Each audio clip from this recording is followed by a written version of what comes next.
Yay! Hey, Mark! Hey, Mark. We thought we lost you forever. I know. I was just struggling to find this thing was going spinning, waiting. Hey, Mark, I have a really important question. Okay. Which one of us did you miss the most? Ah, Oh, that's a hard That's one. mean. that's None of you. It's group love on my side. Okay, all right. we'll take it. We'll take it. Well, we were just getting ready to, some people had asked how we ended up working with you. So it's kind of an interesting story that maybe Aubrey wants to tell, since it kind of started there. Oh, right. Yeah. Don't make me tell it. Aubrey is, Aubrey. works with Shooter Jennings, and he was producing an album for Tanya Tucker. And Trina Shoemaker, wonderful mixing engineer, producer, was on that project. And because Aubrey was also playing on that project, Trina was nice enough to make the introduction. And we hadn't even imagined that we'd get to have the opportunity to work with Mark, but as things that are right line up and happen fast, that's the way it happened. That's not the way I remember it. Tell us.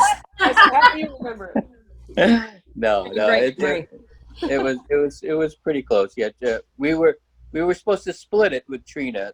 Trina said she was too busy to start the project, so she had another thing on the burner going, and she asked me, could I just come and record you guys, and then Trina was going to mix it. And then by the time we got to the mixing stage, Trina was still busy and had some issues. So I ended up kind of like having to kind of jump in there too. So It's nice of you to be so game. yeah. That'd be real I like flexible. but because the way I record things, a lot of people don't understand like the sounds that I get, and they don't, like with drums and stuff like that, they tend to not understand how the bottom end translates by using different microphones. Because a lot of the microphone techniques were basically the RCA 44 and the Coles mic, and then on other tracks that had close miking, for the toms and stuff like that.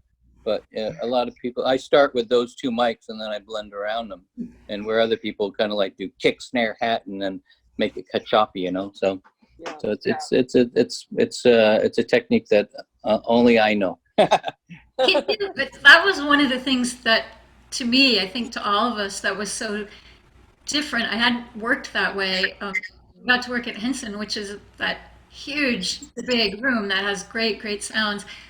But when we first walked in, you had everything set up in stages. And I always wondered how you developed that, because I hadn't seen it quite like that before. No. Right. Yeah. I kind of work off of the method that when the musician walks in the room, it's like them walking on the stage. So you should be able to walk in, sit down, and we can record right away. There's no getting sounds. It's just a matter of getting performances. That's what everything is based off of. So before you know it, you're playing, and it becomes a, I'm capturing what you don't think that you're recording. It's a bit of a cool kind of method, because other people make records and you hit the kick drum for 4 days and it wears everybody out, and so this way you consider you're walking on the stage and you're going to play your show. And so that's the way it's just like when Bob Dylan walks in the studio and you're not ready, he might just walk away, so you got to be, you got to be there. He's not going to sit around. He'll go missing, go out for a smoke or something, and then come back, and he'll probably forgot the idea he had. And that sounds like experience right there. He'll leave on that motorcycle. You went out and got him. Oh yeah. Well, that was incentive to come back to the studio with the motorcycle. So.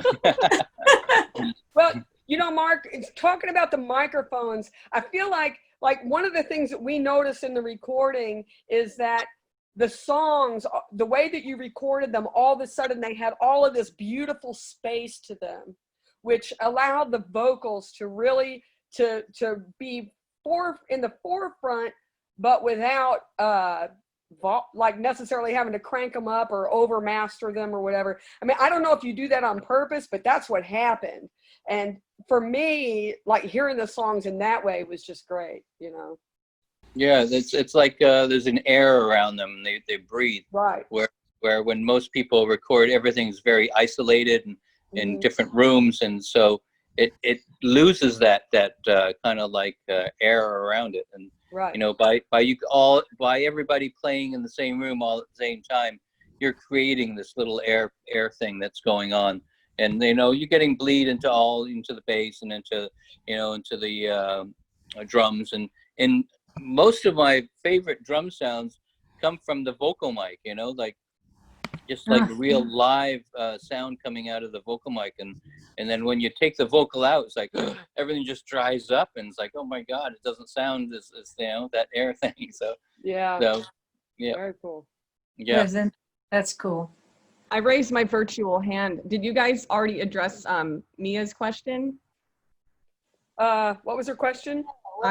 From Mia Gerard Rivera. She says it's a question for Mark. What was the core essence of this, I'm just quoting here, talented band of women that you wanted to manifest in this album? What was the what? What was the core essence of this group of women that you wanted to manifest on the album? Like when you are working with an artist, I'm sure there's something that you recognize that you're going to try to enhance or right. Yeah. Well, I usually start by dosing everybody's drinks so that they're a little mellower. That's what it was. Oh, is that what you did? You were microdosing mushrooms the whole time. That was the best part, Mark. They call the stuff they used to drink in the Old West, the little opium vials. They just exactly. teaspoon every day. Yeah. But I think you know what I was, you know, is essentially, you know, what it was going for is just kind of like capturing your performances as a band, you know, and that thing is the essence that is missing on a lot of records. And so I think like when you guys first started, you started to feel the vibe that was going on and how things were coming together. So I think, you know, by using these performance techniques, it's a bit of voodoo kind of thing, but it creates a vibe, and it's and without everybody playing together in the same room, you don't get that. So it's that's my main thing is, and but you know, out of everybody I've worked with, I got to say, like, you guys held up. Everybody held their end up, and you know, and it's like it was amazing, you know, to see it come down. You know, there's a lot of bands they get nervous or whatever, but you guys were excited, and I was just pushing for the excitement. So that was that really helps, you know. Well, thanks to you. Yeah. I loved it the most, I think, was and I know it was no easy task, was kind of narrowing down songs. And I wanted to ask you, or I think a lot of people were curious what you look for in songs, or because you were very, no, that's not good. Yes, this is a strong song. You know, you're pretty definitive about it. Yeah, well, songs are kind of like when they capture my attention, they're usually songs that are very descriptive in the way that they kind of paint pictures in your head. You know, like they're like little movies, and they take you on little voyages. And so, you know, a lot of songs don't have that. And so, you know, with Dylan and Tom Waits, it's all about the lyrics. And so that's what I found, you know, so great between all of you. Like each one of you are great writers, and so you all have that kind of like thing in all of your songs where they're very descriptive in capturing your attention, where a lot of songs are just kind of like they just go by and you don't hear any of the lyrics because it's not pulling you in. So that it's the strongness of a song is by when I listen to it, if it kind of paints a little picture in my mind, and I kind of, you know, and sometimes I get it completely wrong, and and I make up a whole story in my mind, and then when I ask the songwriter, like, oh no, that was nothing to do with that. And so and it's kind of nice to see when, you know, people write from their own experiences and stuff like that. It really it comes true in the song, and I think, you know, you'll get a, you know, I call it my barometer. And so when it hits my barometer, I get this meter, and it's like, oh wow, this is a great song, and I know I can do something beautiful with this. And you know, it's the strength, you know. So without good songs, you can't. I don't think you can make, you know, classic records like this, you know. Right. Okay, Did you so see the question? Susan, do you want me to read another question from our audience? Okay, Susan has a question for Mark. What do you think is lost or gained by all the new digital interfaces? What is lost or gained? Okay, so let's start with the positive. So with the digital world, that is, you know, it's allowing a lot of people to create music that they might not be able to create before because they might not be that talented.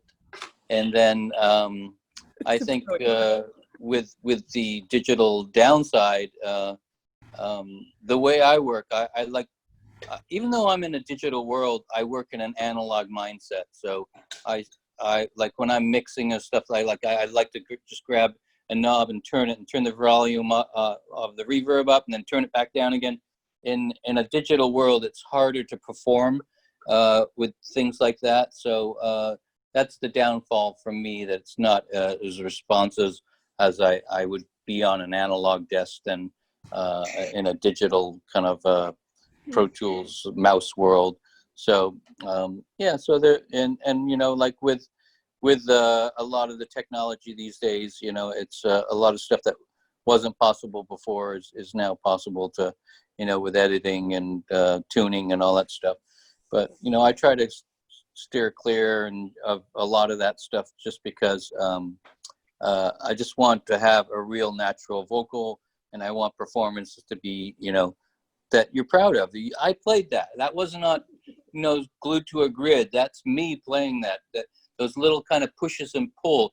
The whole band comes in, and it's in like a wave you're riding. And so that kind of thing is a lost in a lot of records that are, you know, in digital world. But you know, you all captured that vibe, and that's why this record really has a breathing quality to it. You know, that really, you know, it touches people's heart, because that's what they're used to, you know, hearing. But in a digital thing, everything's like so stiff and German feeling, and you know, it's like and that's not natural. It's not natural to our heart feelings, you know. Yeah.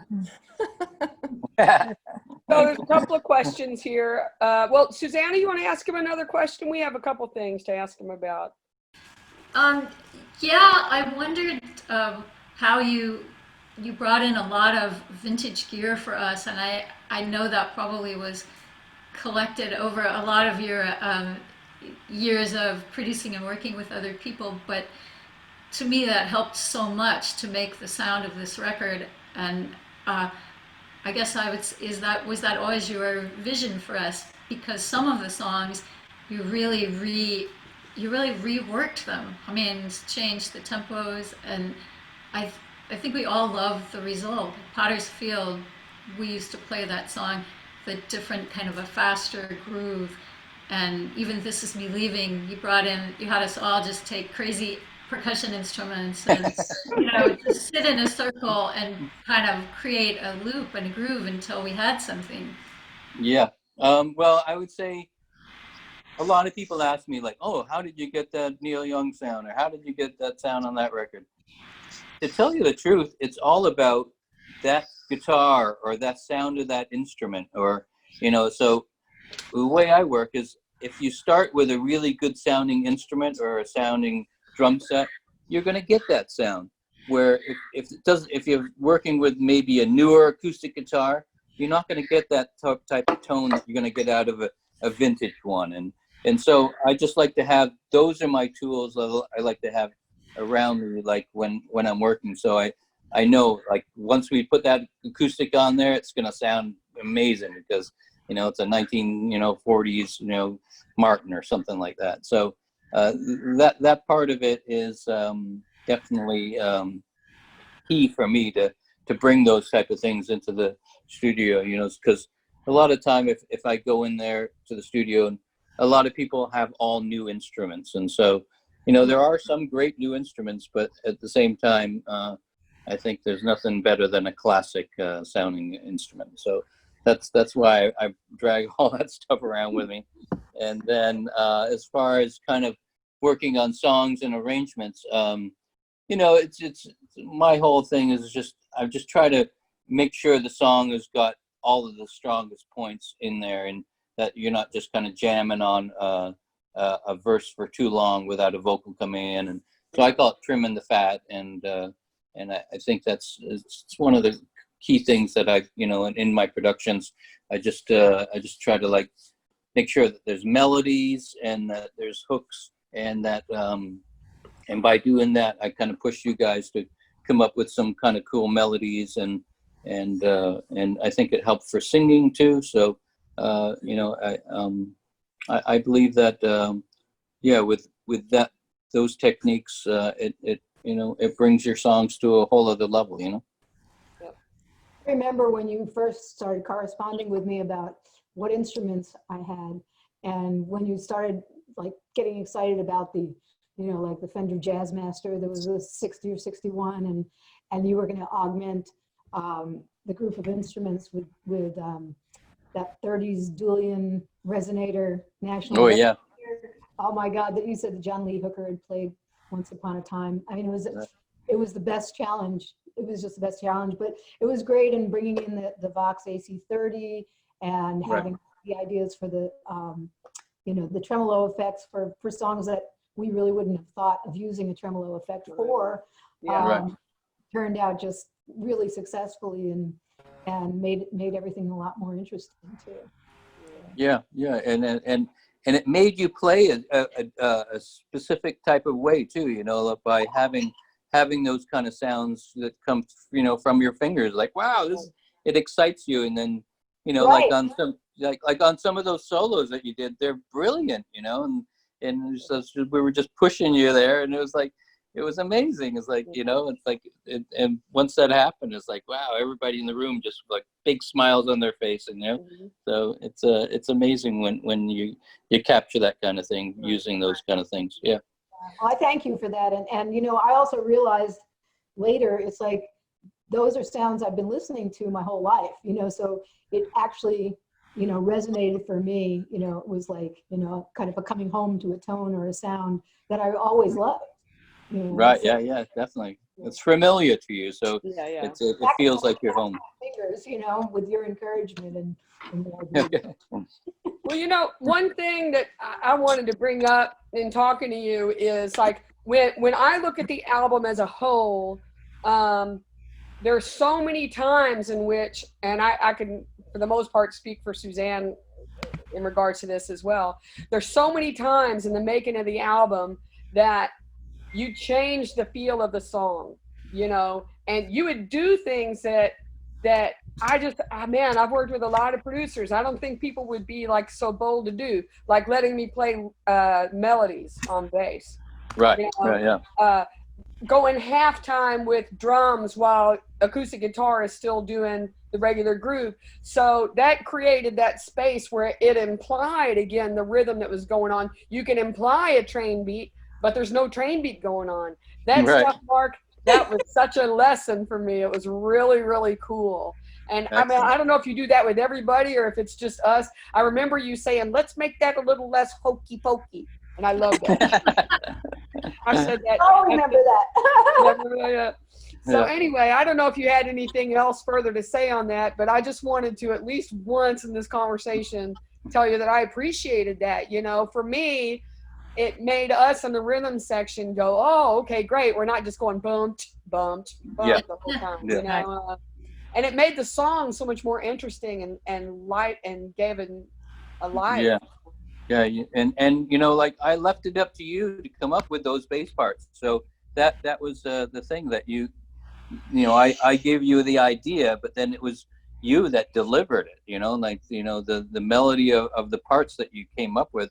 And so a lot of times, musicians, they just need, a little incentive to kind of like bring out their ideas a little bit more and flourish them out. And so, by, a lot of my favorite bass playing is all very melodic and maybe up the neck and stuff like that. And so I think by doing that, it takes it out of the plunkiness and makes it more inventive sounding and more interesting to listen to in the end of the day. So, yeah. I agree. Yeah. So I see Bill McGuire has a question. He said, Mark, who do you think you've enjoyed working with the most in your career, or you could name more than one? Okay. Well, let's start with you guys first. There you go. And then, yeah, I've been very lucky my whole career, and I've made a lot of records with a lot of really amazing people, but I'd have to say, it's a mixed bag because, like the Willie record, Teatro, was amazing, and it was just kind of like it just kind of blossomed out of nowhere. And the Bob Dylan, both records I made with him, they were just like amazing records, and they were nice to work on. It's like, again, it's all about the songs, and same with Neil Young. And so, yeah, but out of everybody, my favorite may have been Iggy Pop, because we had a really great kind of like we just we just had all of the same kind of like characteristics in what we saw in all of the songs. And so I would do something, he would love it, and then and it would come, we go back and forth. And like, he's a guy that would do 3 takes of a song, and every take would be a completely different lyric, but would be just as strong as the last one. And so it was difficult to pick, which was the best kind of like take without cutting them together. So, but yeah, it's like I say, I've had very great luck in my career, and so I love a lot of the records that I've done. Yeah. I have a couple more questions from the stream, and this may have been covered earlier, but a friend of mine was wondering if you use any Pro Tool plugins at all, or if you have any favorites. I wasn't actually sure if that was part of your setup. What are Pro Tool plugins again? Okay, that's the question. No, we were a complete analog animal, and so we recorded the whole record on the 24-track digital radar, but it all came up on that console, and so that was a very analog console. And so, yeah, I would say, yeah, it's be definitely an analog kind of sounding mindset for sure. And I have a question. Okay, what do you got? Well, like, does it happen have you been in situations where, people started analog, fully analog, and, did a mix or whatever with Pro Tools, but then to get back to that sort of, like more air, like you're talking about and all that, do they sometimes put it back again in a mix or more analog mix to just kind of gain back that vibe that you might have lost in the Pro Tools mix or anything like that? Yeah. Well, because of the digital world, it allows us to, do a vocal at your home, and then you can send it to me and I can put it in a thing. But as far as, like the studio that we were working in was a big analog desk in there, but we were using a digital format. So we were kind of crossbreeding it all the time. So it would go, we were recording digitally, but then listening analog, and then mixing back down digital. And so it's, yeah, so I play in and out, weave in and out of both. So, and I think I just try to capture that air, like you said, and it might not happen all in a digital world, Yeah, exactly. Thank you. Yeah. Well, Les Hatley had a question and asked, how did you get Holly to behave in the studio? Les. Took away the tequila. Hey, Wait. actually he didn't. I think it may have been the maple syrup that I put all over drumsticks and made them a little Yeah. stickier. He was asking about me. Yummy. Very No. Canadian of you, very Canadian. Yes, we had our Canadian commune going on, so I have a question. yeah. We were talking a little bit about the songs a short while ago, and I wanted to just point out that the majority of the songs, there are a few collaborations, a few outside writers, but the majority of the songs were written by our lead singer Susanna, and Yeah. beautifully so.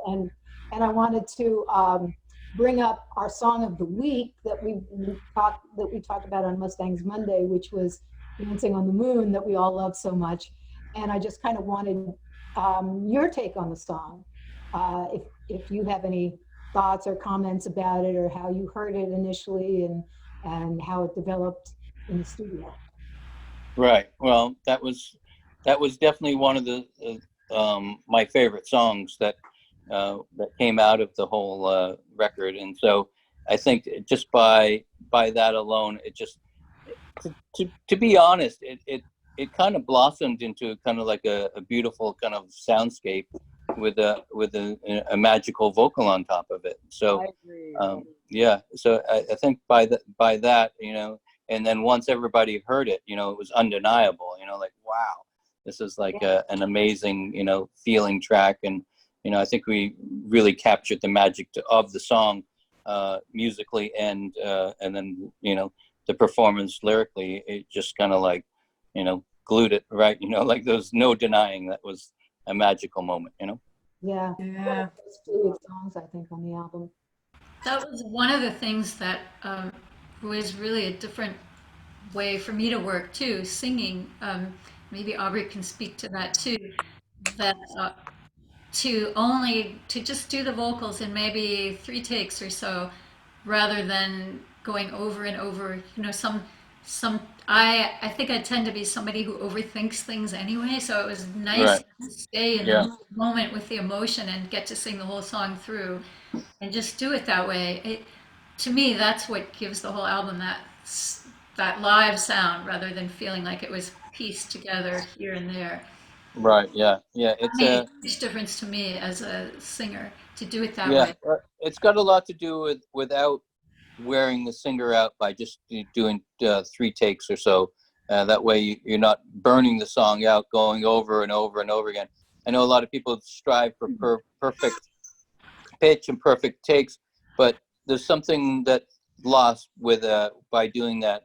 You're missing the whole performance aspect of a vocal, and so by doing that, you get the performance, but it also gives you the option of using different bits from different of those 3 takes, and so they all sound similar. Where if you're wearing a singer out and you've sang it 100 times, from the first time you sang it to the last time, your voice will start changing. And so I try to capture your voice in that period, and capture that moment that, you know, maybe we've just cut the take and then you just go and try another vocal right away, so it's still in your blood.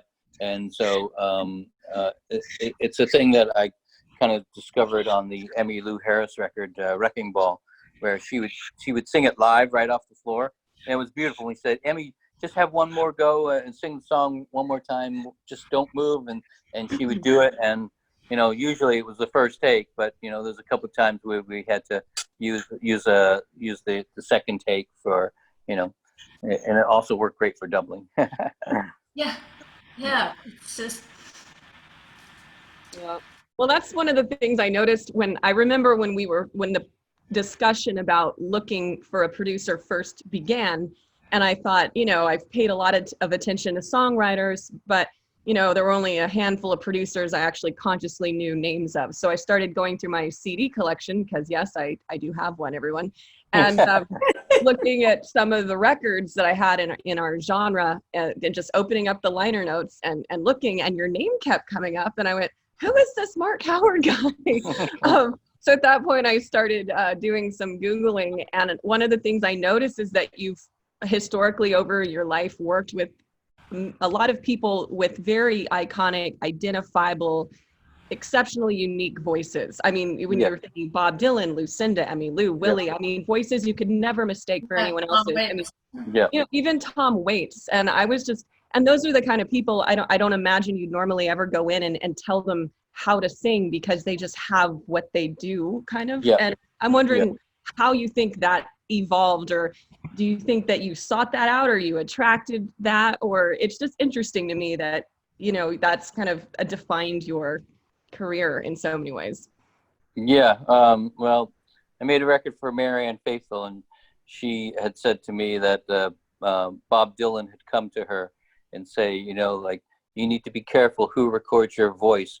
And so, only certain people know how to capture the people that have unique voices. And so then he suggested to work with me. And so I made a record with her. And so, yeah, I think it's definitely character voices, like all those people.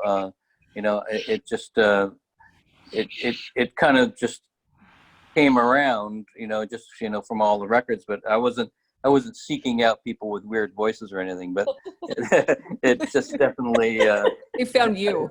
I've just made the records with all the ones that are identifiable, So, but it's great, and I try to find people's voices, when I make records that don't have that, and I think that we worked on that a little bit. You remember on that one song, like, Who are you? Where is your voice? And so we went up and down, and I brought weird characters out of you, and it was interesting to listen to, So, but yeah, that was very memorable. Yeah. So at the end of the day, it's I'm trying to develop a sound for each person to make, like, when the record comes on, who that singer is, bang, and it's like, it has to be that kind of sound.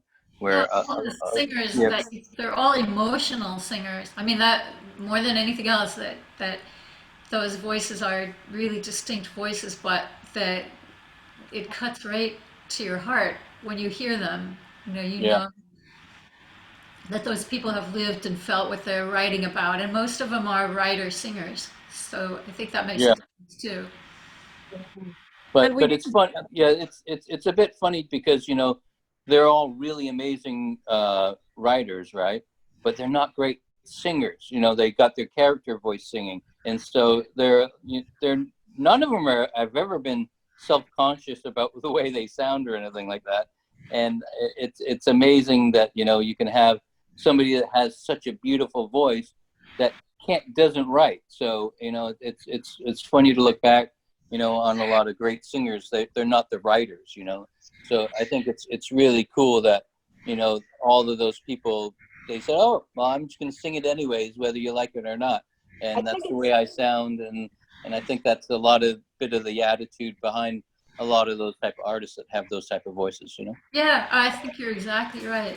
Yeah, I think Bob Dylan started it. He was the first one, really, who stood up for it. Yeah, who really didn't have a quote unquote voice, and his songs were so strong, his lyrics were so strong that he became immensely popular. And I think it opened the door, especially for a lot to guys, who could get recorded. Well, I think with that kind of thing, he was he never really had big hits. Other people had hits with his songs, like the Mamas and the Papas and all those kind of bands. And so I think that he's got a character. And when you hear people cover his songs, some of them are really incredibly beautiful. And so, but then when you hear his soul and how he phrases words, that's the magic. How he captures his vocals is the way he'll phrase things that you'd never think of phrasing a word that way. And he's just got an amazing phrasing kind of catalog in his head. Right. But he never, without having a hit record, he became legendary regardless. Writer and performer. He's still, out there touring, and people listen to him singing his songs even when they can't understand the lyrics. But he has it's a crazy one. Awesome. Nathan Smith says that he loves your book. So I see that in the comments.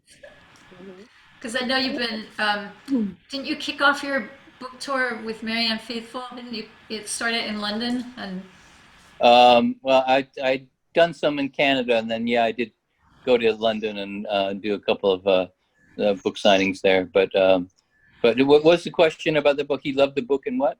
he just said he loved the book. So, Okay. Oh, but he also asked if you could just expound a little more on the function of doubling and how you like to use that or the value of it in recording. Well, doubling is a tricky deal because not everybody can double their voice. You know, it's some people can double their voice without listening to it, and that is a trick in itself. I don't even know how this happens, but you get somebody to sing a vocal and then they don't hear the one that they just did and they just do it again, and then you bring up both tracks and they're like identically in sync. And so and then there's other people that can't do it, you know, to save their lives. They just don't remember their phrasing. It could because it's inspired. They're singing, they're just kind of like singing and it's coming out the way it comes out. But to double it, it's almost impossible because, you know, the way they're phrasing and moving around a lot in their vocal, it's difficult.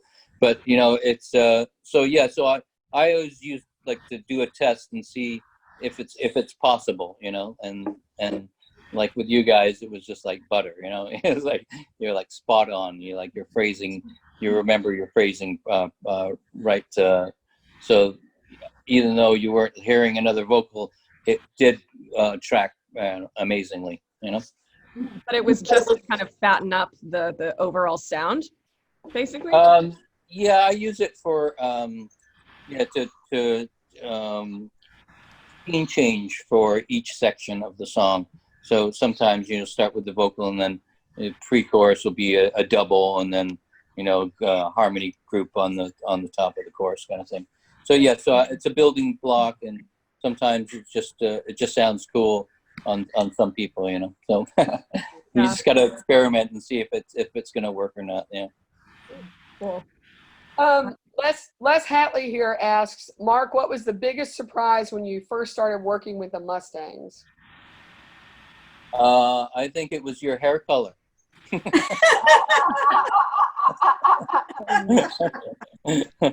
it real? Is it dyed?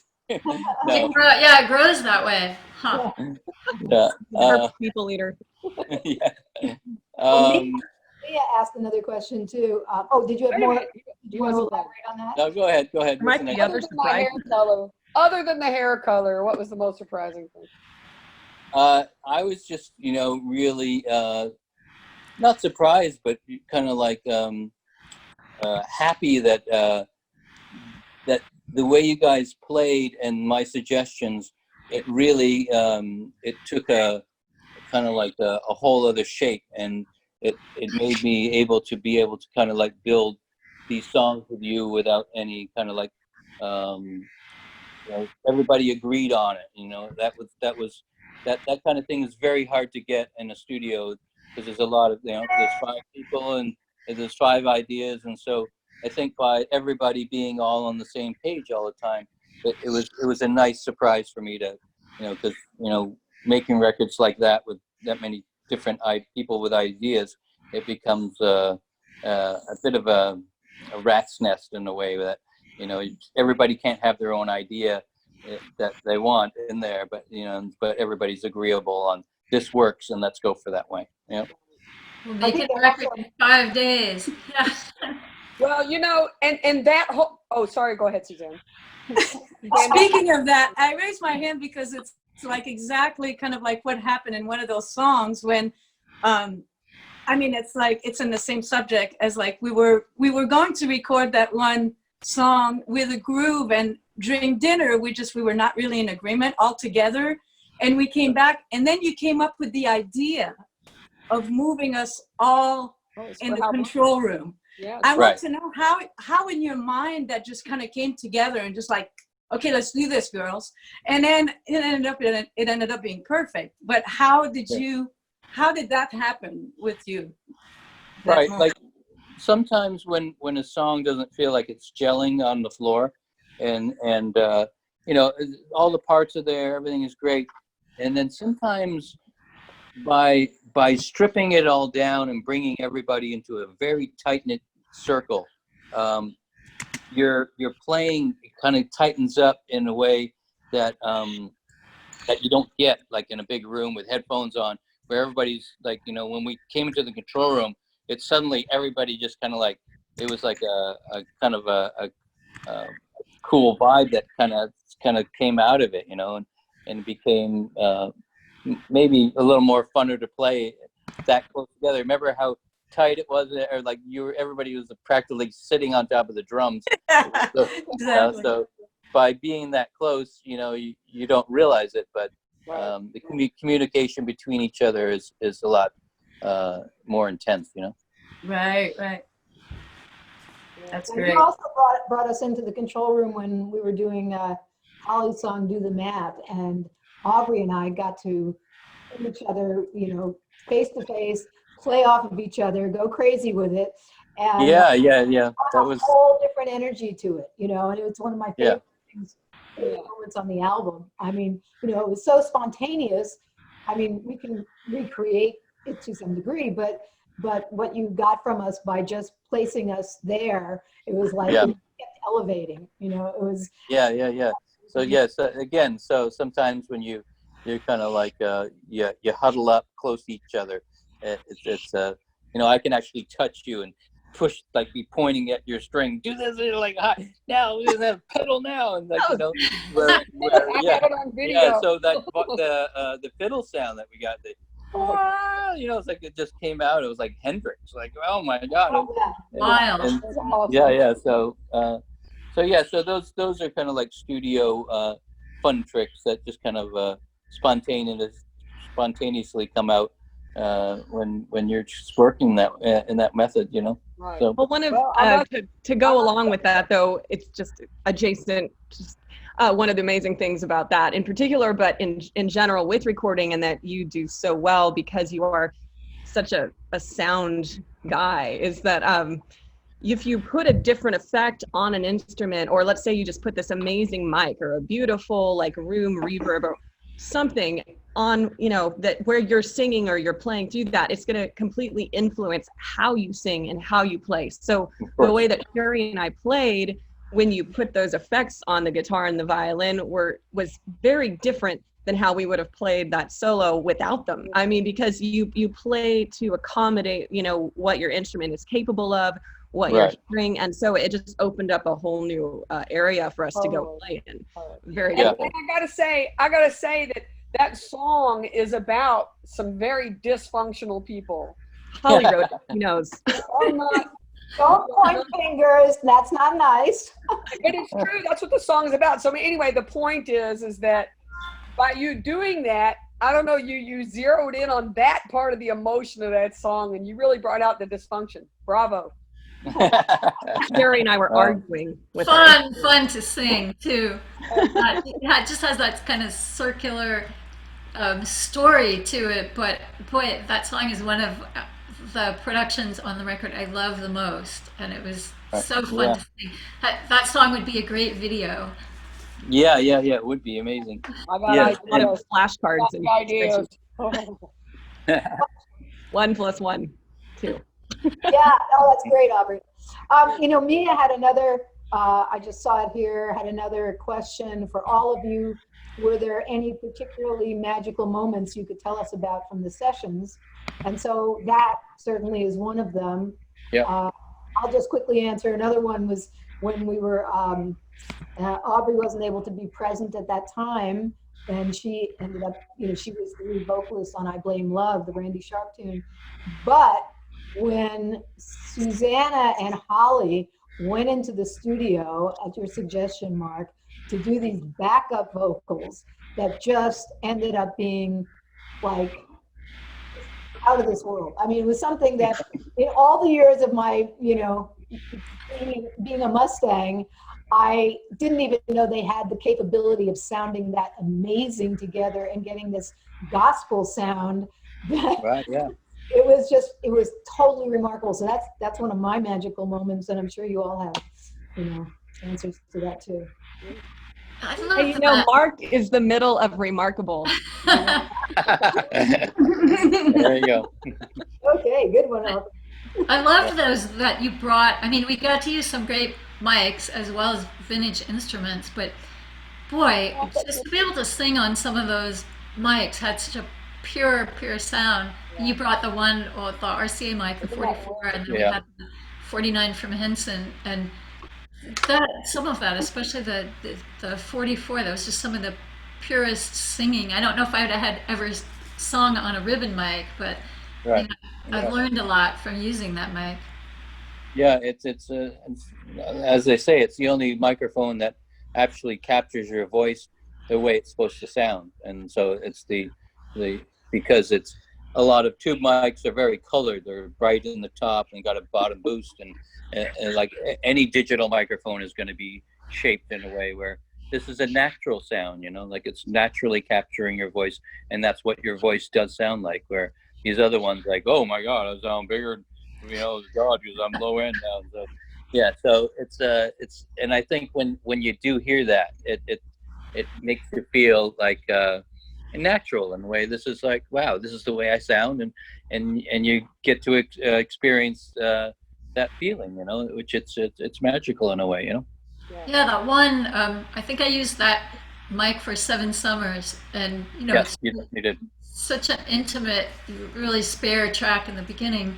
So I just felt like I could hear everything, and a lot of the times that's not the case. But Yeah, I felt that as a singer, and Aubrey probably can speak to that too. That you were so good at building the track around the voice, so it never competed, but it always just sort of lifted up or carried over the emotion that the singer was channeling, and that made it so easy for some of those songs. But especially that one, probably "Dancing on the Moon." You haven't seen that part, and then yeah, that yeah. song. Yeah. Yeah. I know. I've come up with a nickname for you, Mark. Okay, We've been doing these Mustang Monday videos every Monday right. to talk about the next song on the record, and especially when I was doing the video for "Dancing on the Moon." And so it's something I've always noticed when we were listening to the initial mixes of the record, and A-Being stuff. And what really captivated me listening to those was how much space was in those recordings, to where it was almost infinite. Like, there's a lot of recordings, especially today, where it just feels like everything is stacked one-dimensionally against a wall that's behind it. And what I heard in your recordings was there was kind of no end to the space behind the sound. So there was layer upon layer upon layer. And I imagine you achieve a lot of that with your placement of instruments in a room and with the mics. But beyond that, was that something that you just gravitated towards naturally as a person, or something that you heard at some point and went, that's exactly what music's supposed to sound like?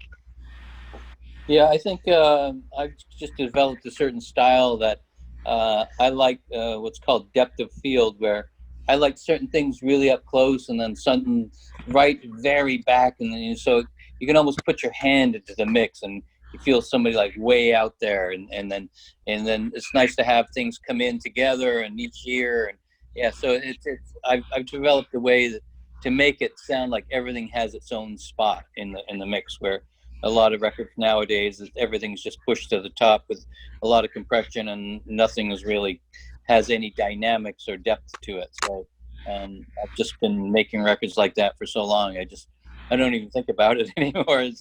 They come out sounding like that, So it's Yeah. a little bit of my sound, I guess, It's Yeah. amazing though. It's here. That's why I call you the Space Master. Okay. I am the Space Master. And it is All right. Well, that's good because I have different nicknames and all the records. but you'll take that one. Yeah. And I haven't heard that one yet, but that's Right, good. that's. But Henson, I mean, and the way I know we got to work at Henson because you had worked there, and that was a pretty incredible studio, just because it has such a big room, and there just aren't that many studios like that anymore. Yeah. Right. Yeah. To capture Yeah. that space. That's been my whole thing, is recording people in a big room with high ceilings. The higher the ceilings, the better, as long as they get too, church reverberant. But I think by having a big room, it gives it a lot of stuff like room to breathe, and makes it less leakage into other instruments and stuff like that, and makes it where if you're working in a room with a small ceiling, everything kind of goes into the drums, so you'll hear all the vocals and the drums. And so, but I have ways that I work around that too. So, but yeah, depending on where. But that's my favorite way to record. What about working with That's no just ceiling? skills. Have you ever tried working with no ceiling? No, Hey, Mark. you know what? One of my favorite places that I've recorded is in Joshua Tree outside. Ah. It's so dense and it's Wow. so tight sounding. There is no reverb. There is no. It's just the sound just sucks in there. It's like it's like a strange like atmosphere to record in, but it's got a sound, you know. Like outer So space. That would be it's like yeah, it's like out of space. Yeah. thin It's air. crazy. Awesome. Keith Cornella asks a question here. He says, besides great songs, what are you looking for when you and the girls are whittling down 20 plus songs to the ones you actually want to record? Songs that hang together, groove, fits the band, vibe, aesthetic, what? Well, it came down to everybody, there was just, I think when it came down to the songs and we were whittling them down, it just, I worked off of what was the strongest kind of melodic songs that you had. And I pushed for those ones to be in the first running order of it. And then I left it up to you guys to, this is my favorite song. We have to do this one. And I would agree. Okay, let's try it. And, so that kind of thing, I can't go against, your wish, so No, I got you. so yeah. And So someone else here had a question, David Dodd. Hey, David. Oh, friend of yours. Okay. Any chance we could hear isolated tracks? Especially interested in the 12-string electric, and that's why I'm bringing up that question. I also have to say that I cheated here because I did not play this beautiful 12-string electric on the album. I played a Hamer 12-string electric that was a prototype. And it's a great sounding electric. This happens to look better. yeah, tell David we're not giving up that sound, so he can't hear the isolated tracks. It was an acoustic 12-string, a vintage Yamaha from my friend Art Cordell. That's right. Yeah, Yeah, that was a beautiful sounding guitar for sure. Yeah. So, Okay. Well, gee, Can I ask one more question? no. This dovetails off the song selection a little bit, but when you approached our record, I mean, do you kind of have a process by which you approach any record? Because I was curious as to, is everything just a blank slate with you, or do you have maybe another artist or record or a template in mind when you come in and you go, this is what I'm working with? It would be cool if, we make some tweaks for it to sound kind of like over here, like we're going to place it over here, or is it just kind of constantly evolving as it grows and you don't know where it's going to end up? Or do you have a place you do kind of want it to end up? Yeah, it is very much a blank canvas because I don't know, like I didn't know any of you when I met you, and I didn't know what you were capable of. And so just by working with you in the studio, I say, okay, well, great. I can get this kind of sound out of Holly, and she can play like that. And so it's a lot of bass players, and or players, guitar players, they're just very stuck in their way. So I felt like I could kind of like open you guys up. I would each go one by one and make suggestions to everybody. And so, and then we'll see where that goes. And so, sometimes it works and sometimes it falls flat on its face. So, I think we had a really great run with all the songs that, we had to, some took longer than others, but, where they ended and the way we developed it rhythmically and melody wise, I think we just kind of pulled everything out of it and built it up as we were working. So, yeah, so there was no really preconceived idea. So, yeah, but usually I want to break new ground, and I usually want to take the band to the next level. of they might not be as comfortable there, but at least they're not doing the same old thing over and over again. And I think it worked really well with your band by taking the way you used to play it and then developing it, pulling all the strong parts out of it, and then kind of like playing it now is like a whole other kind of like a song for you. So it blossomed into a whole other, start from where we started on the songs, Yeah.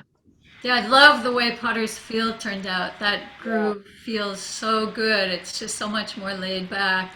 Yeah. Yeah. It was a magical performance, definitely, and I think and sounds on that are just so glorious. It's like I agree. Oh, the yeah, tremolo guitar, that's one of my favorite parts Percussion. of that. For me, it's like the way that the layering of percussion parts makes it really, really special. Again, that's a good one for implying a groove. Like I didn't play root 5, root 5.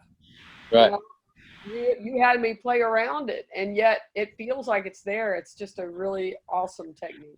I love that. Yeah. I think by doing that technique, it made the song groove, like you said, groove in a different way, but still had a different feel that wasn't regular. Like it wasn't just a same old beat. Like it's a unique way to capture a groove that does the same thing. Yeah. You also slowed it down, and you some of the licks that I had been playing, because we've been doing that song for a long time. I mean, Susanna had written it a long time ago, apparently, and then we had done it in the original Mustangs, before Mustangs of the West. And you took some of the licks that I had been doing and simplified them, and as well as slowing the song down. And I thought, oh my God, it's gonna be boring. There's gonna be all this, again, space. And it turned out, of course, you had such a great concept because it worked perfectly, and it allowed the lyrics of the song to come through and the feeling of the song. Exactly. When we go back and hear the old version now, it's like, oh my God. Yes, Suzanne. And then there's the little kick drum you brought. Thea's Oh, little yeah, drum, yeah, right? yeah. I mean, I know I've heard people tell me you've used that kick drum a lot. And it was amazing how I know a couple of times, I think Potter's Field, we actually added it as an overdub. Yeah, and it sort of brought that heaviness, even though, anyway, of what the lyrics needed. But then I think you used it, did you use it as a sub kick, I think, for dancing? For dancing on just to the give it a little moon? bit of a floppier sound, Yeah, and just that little addition was just great. It almost feels to me, that might sound silly. To me, it almost feels like you're stepping, like you imagine somebody walking on the moon. It's like these big steps, right? And that kind of gave it like that sort of dancing and heaviness of like the feet on the, and anyway, it doesn't sound heavy, but it gave it that dimension of stepping, like a different kind of step. Anyway, I thought it was brilliant. It sounds wonderful. And it does a funny thing, like when you're listening on either a very small speaker or real quiet, you can still hear it, and it still sounds like thunderous, like where you can't get that out of just recording a normal kick drum. It just sounds like a wet fish slapping on a table, This is I haven't heard that in a while. It actually, though, the percussion on that song, Dancing on the Moon in particular, really had the effect of adding more space, which was so interesting to me as I listened. I'm like, okay, well, you start with nothing, and that's ultimate space, and then you start putting things into the space. How do those end up creating more? Like, that was very cool to me. It's the way it's layered. I think that how it's placed and stuff like that makes it feel that way. Where there's a lot going on, really, but it's Or like tom, little percussion bits. And the one thing I love with the percussion too is just where you place it, where you pan things. That to me was just part of what you do. That, I mean, when I'm listening, those are all the things that I notice. That it's kind of like there's a surprise there and there's a surprise there. I remember Suzanne doing all those layers of percussion and different, go rounds of different tambourine hits, and so it all weaves in together beautifully. even though it's complex in some places. Hmm. Yeah, it becomes like a because I'm, I'm recording, but I'm also the mixer in the way, and so I'm always visualizing, where it's going to place, and so a lot of people just, like I said earlier, their mixes are just saturated, and so there's no room. It's just all this information all coming at the same time. Where this like tambourine will over here, shaker here, another sound over here, and so it gives you this sense of depth of all the mixes, and that I always try to tend to kind of capture in some way, and it's harder on a rock songs than on more ballady types, but I still try to manage it somehow. Ronna Lake Fitzgerald had a loaded question. She said, what was it like to work with Neil Young?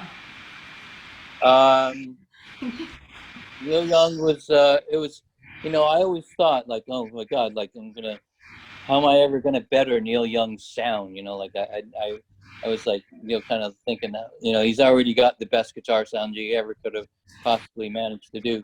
And so I managed to capture this guitar sound that had never been captured before. And I think he just kind of like, he turned into a kid in a candy store. He was like so happy, a big smile on his face.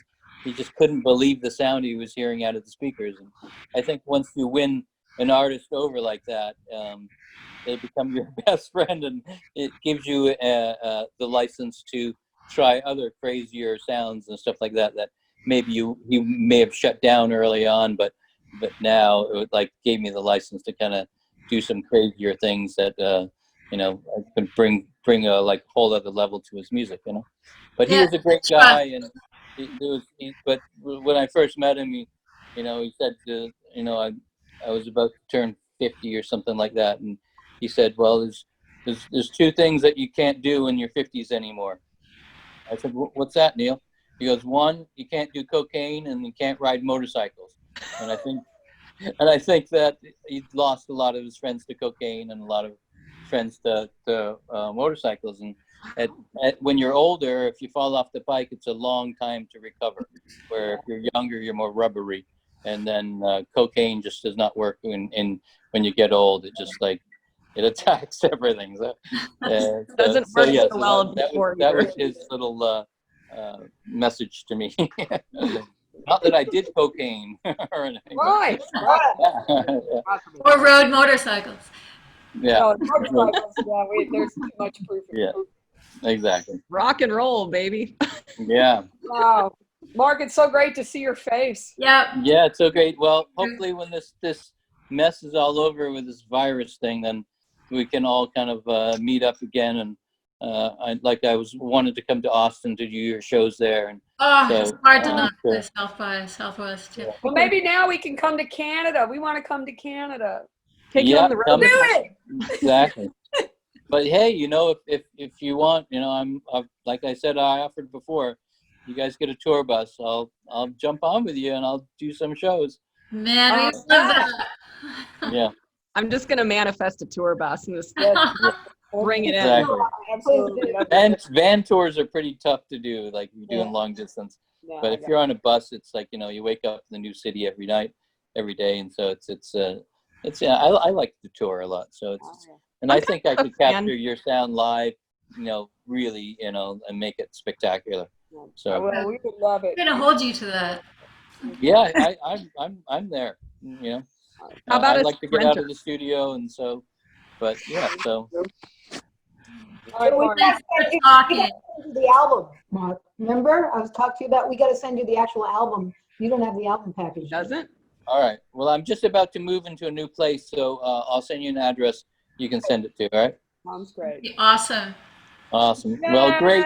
What a beautiful afternoon we spent together, and some good stories. Thanks everybody for joining us too.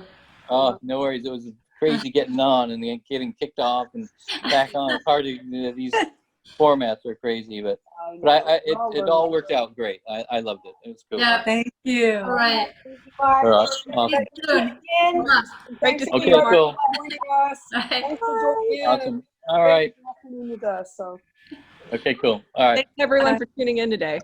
Yeah. Thank you. You can get our Thanks for all album your at questions. mustangsofthewest.com. Produced by Mark Howard. Okay, bye. Bye.